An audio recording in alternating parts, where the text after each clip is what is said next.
This is Behind the Headlines, with behind-the-scenes analysis on issues affecting Pennsylvanians, sponsored by the Susquehanna Valley Center for Public Policy. Now, here's your host. Hi, welcome to a new year of Behind the Headlines. I'm Maura Donnelly, an associate of the Susquehanna Valley Center for Public Policy. My co-host today is Dave Atkinson. Welcome, Dave.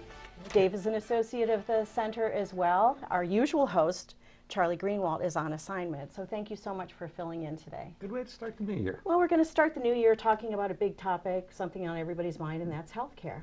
And to join us today, we have a brand new guest with us today, Dr. Sari Siegel, who is the Vice President of Healthcare Research at the Hospital and Health System Association of Pennsylvania. Welcome, Sari. Thank you. Nice to be here. Well, we're going to talk about a report that was recently issued by HAP. But before we do that, let's learn a little bit about you. Tell us a little bit about your background and what you do for HAP. Absolutely. So I am the Vice President for Healthcare Research, as you mentioned. I have been in the role for about a year and a half. I moved to Pennsylvania from DC for this role. I had been in DC for 25 years. I worked for the government, for the Department of Health and Human Services. And I also had a very similar role with the research department at America's Essential Hospitals, which is the National Safety Net Hospital Association. So this is all very familiar work that I'm doing. Well, that's great. Welcome to Pennsylvania. Thank you so much. Well, I mentioned the report. You recently did a report, so tell us a little bit about how the report came about, what prompted it, and give us a little bit of background, then we'll get into the details of the report. Sure. So we do a report every year to look at the economic contributions of hospitals across Pennsylvania. And this year we decided to do something a little bit differently. We are looking at it in a little bit more of a broad perspective. You know, everybody knows the contributions that hospitals make from a clinical perspective to public health and to the health and welfare of the population that the hospital serves. But what's a little more subtle is the economic contributions and what it is that hospitals are doing to bolster the Pennsylvania economy. And that's really what we're delving into and looking at lots of different angles, both how hospitals directly support the economy with salaries and benefits for employees, as well as how money trickles through the economy that funds other segments of the economy. So we looked a little bit more broadly. Sari, when we mentioned we have a report that's chock full of statistics, people at home are probably diving for their remotes right now. But so can you tell us what the meaning is of the numbers and how it factors into the debates that Pennsylvania will be having on health care in 2020? Yeah, absolutely. One of the things that I think is very important to remember as we're thinking about hospitals and what they provide to Pennsylvania is that they are open 24 hours a day, 7 days a week. And there is an infrastructure on the ready for any emergency that should ever occur. And so to support that infrastructure, we really need to look at what it is that, from a policy perspective, can support the sustainability and the continuation of these hospitals and secure funding for these hospitals going forward. What this report tells us is that it's far more than patient care that hospitals provide. What it really shows us is that in the 20 most rural counties in this state, hospitals are the #1 employer. In 85% of counties across the state, hospitals are among the top 10 largest employers. So that's pretty significant. That's what we found, right? And that's one of the things that I think is very interesting and exciting about this report is that it really shows throughout the state the role that hospitals are playing. So as we enter the budget season and start thinking about funding and secure funding for OB units, for NICUs, for critical access hospitals, these are some of the areas that we are hopeful that we will be helping to educate lawmakers and the public about and how critical it is to maintain that. Well, somebody said, okay, what are the 3 most encouraging things that you found in this? What would you say? The 3 most encouraging things, I would say, first of all, the total economic impact of hospitals across the entire state of Pennsylvania is $136.1 billion, billion with a B. So it's a huge impact. We support 1 out of every 10 jobs across the state. It's actually about 11% of the Pennsylvania workforce that has a job that is supported by the hospital industry. And so given that magnitude of impact, I think it's really important as we are looking at the legislative session and looking at opportunities for reforms that really ensure the sustainability of these hospitals. So that's one of the exciting things that I think we found in this report is just, and to me that was really one of the most surprising things, is how interrelated hospital funding is to funding and support of the economy as a whole. So of that 136.1 billion total impact, 32.3 billion is wages, just direct wages to the employees Right. of the hospitals. That's right.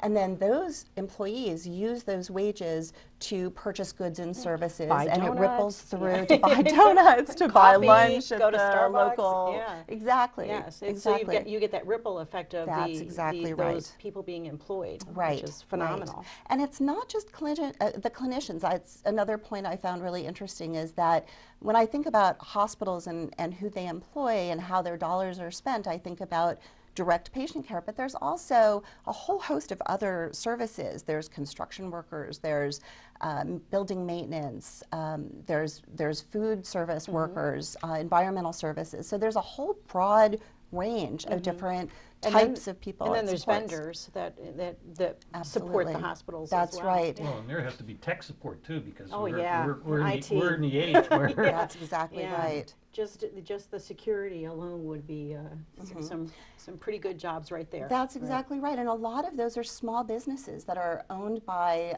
in the community locally. So we're really supporting local business that the hospital outsources to for parking services or laundry services, those sorts of things. So what does this report mean for smaller communities? We have a lot of small hospitals in small communities. What does this report tell you about that?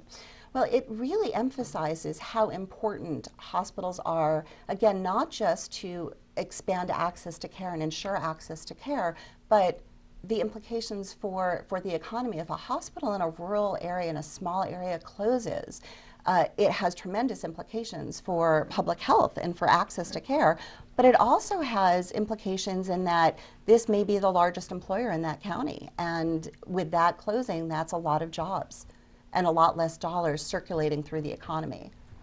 Well, we recently did a report on some state policies and some technology advances that could be very important to the sustaining of the rural hospitals, which have a lot of challenges.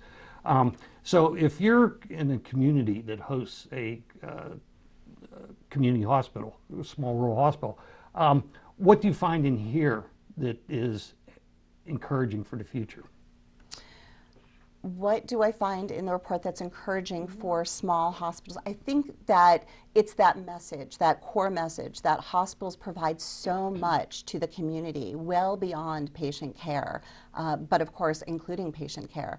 In a small community, looking at the access that they provide, we think about patients and people in the community who would, without having access to care, would not be able to go to work. People that, when they're ill, if they don't have easy access to medication, to physicians, to clinicians to help them get better, that has significant implications as well. So I think one of the main messages to me that's encouraging about smaller hospitals is that it's really a great message to say to everyone, small hospitals are providing so much to the community. And so as we enter this new legislative session, I think it's important to think about what it is that we can do as a state, from policymakers, what policymakers can do to ensure that these hospitals, especially in these smaller rural areas where their margins are razor thin and so many hospitals work on negative operating margins, that they can keep their doors open. So the report also was somewhat forward-looking. We've seen tremendous growth over the last decade, but they're also looking forward. That's very encouraging, especially for a lot of these rural communities as well. That's right, that's right. And one of the things that we did for the first time in this report is we looked longitudinally over the last 10 years and we saw substantial growth, 50-something%, 55% growth over the last 10 years in jobs primarily in rural areas. So I think that's also very encouraging. And that we talked the numbers, the raw numbers, but we're talking about 290, almost 300,000 jobs across the state. That's pretty phenomenal. I think that's right. Looking across the state, Right. it's a tremendous impact. And again, hitting all That's sectors. just direct jobs. That does not count the ripple effect, which probably would be more like 370, That's closer to exactly 370,000. right. That's those, exactly those right. those are nothing to sneeze at, basically. That's It's exactly huge right. numbers. That's exactly Well, right. same is true of the economic impact, because that number that you cited, that's about 4 times roughly the state budget. And so people think of the state budget Ooh, that's with a good point. education Yeah. and health care Prisons. and Yeah. all that Yeah. in it.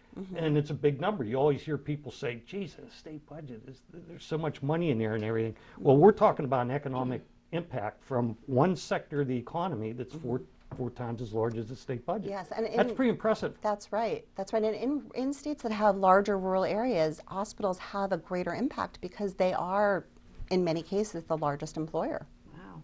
So did you see any or acknowledge any trends or forecasts coming up in the report? One of the things that we've noticed in looking longitudinally in the past and then projecting forward is the demographic changes in the state, and particularly in rural areas, that they are older than the state as a whole, and Pennsylvania's population is a little bit older than the national average. So we're really looking at patients that are more likely to have more complex medical needs.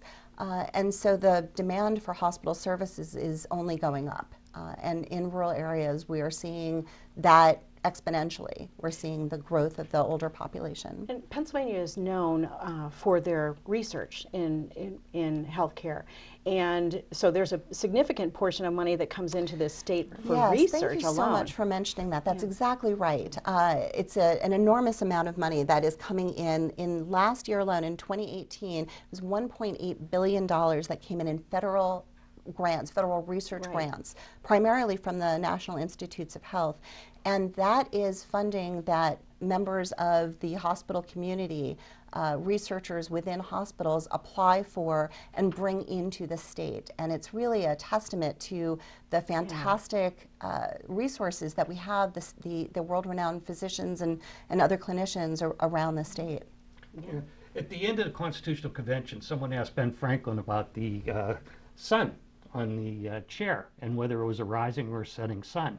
So as I listened to you describe this report, my conclusion, and hopefully the conclusion of other people, is that for healthcare in Pennsylvania and for hospitals in Pennsylvania, it is a rising sun.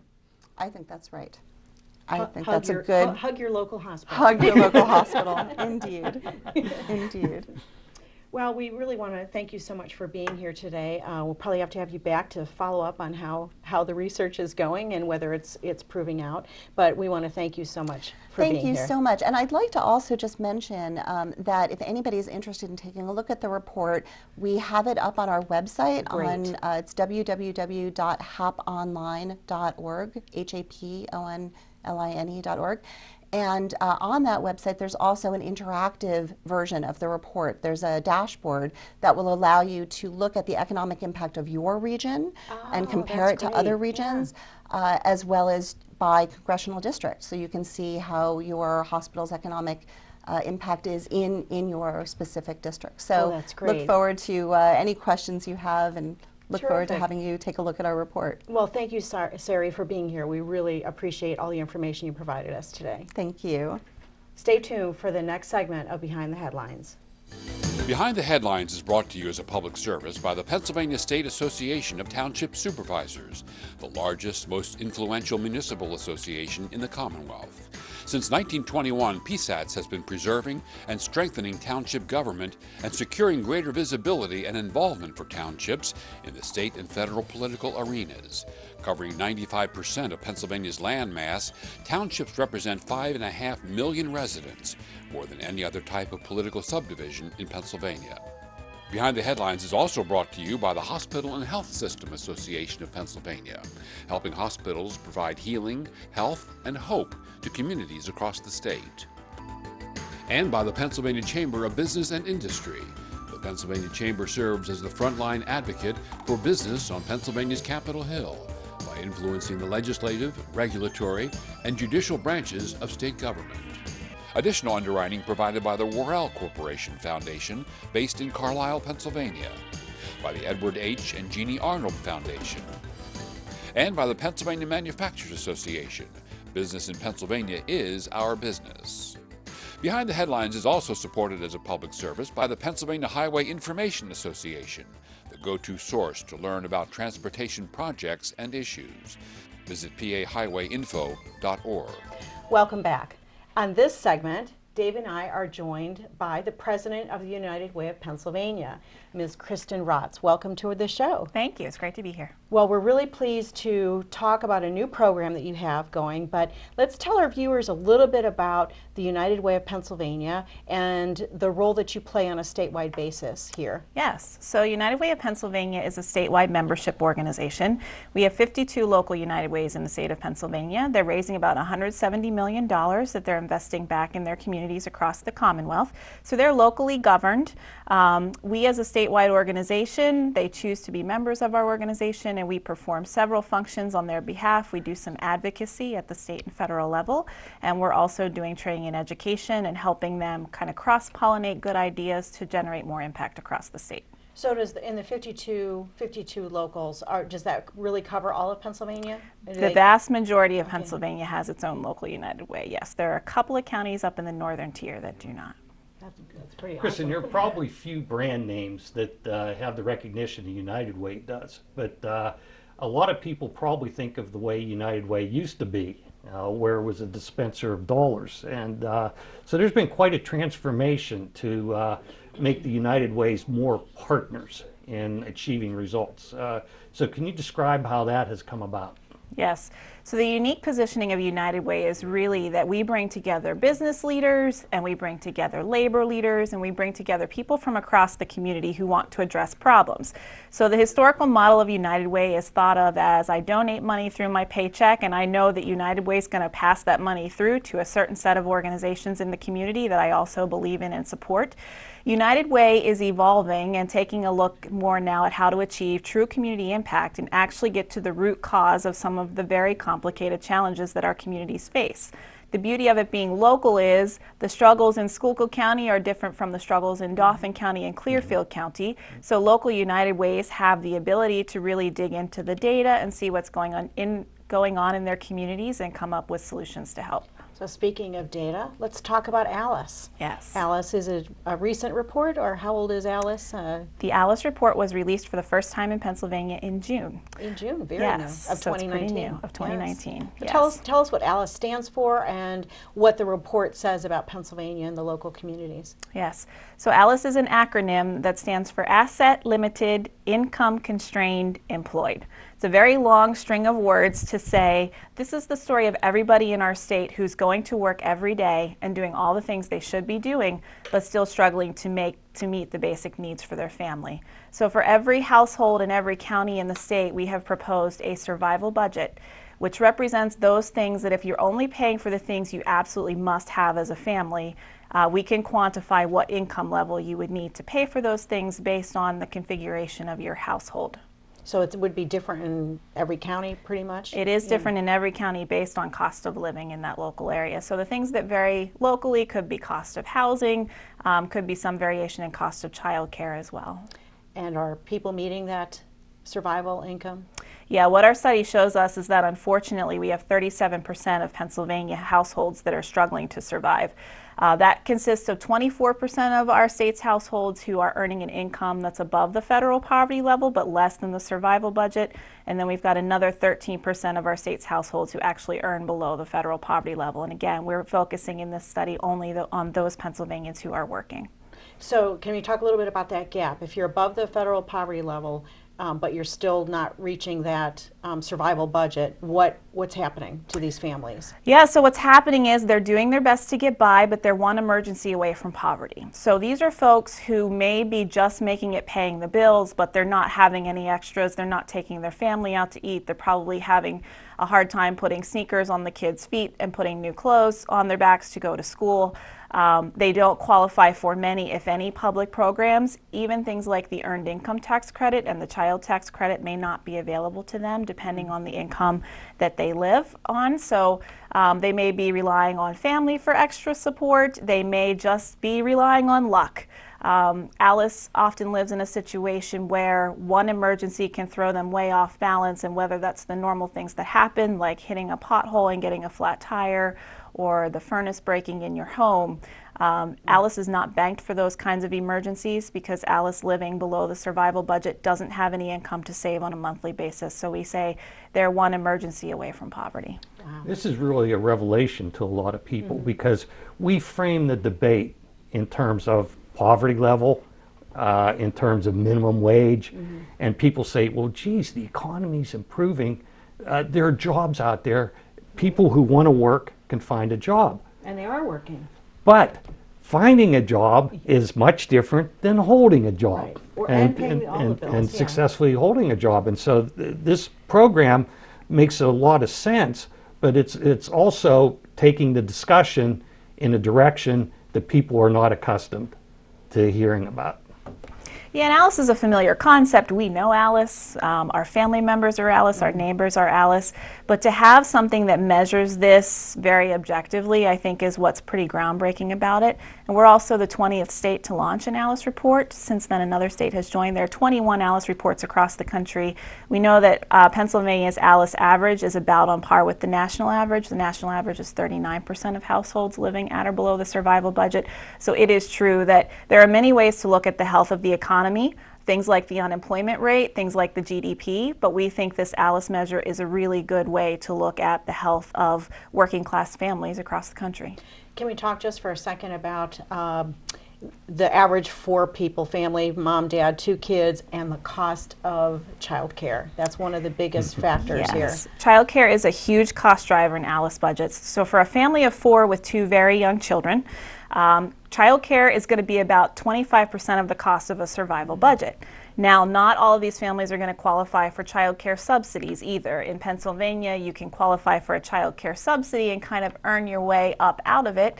But there's still a tremendous impact that hits when you don't have that child care subsidy in your budget on a monthly basis.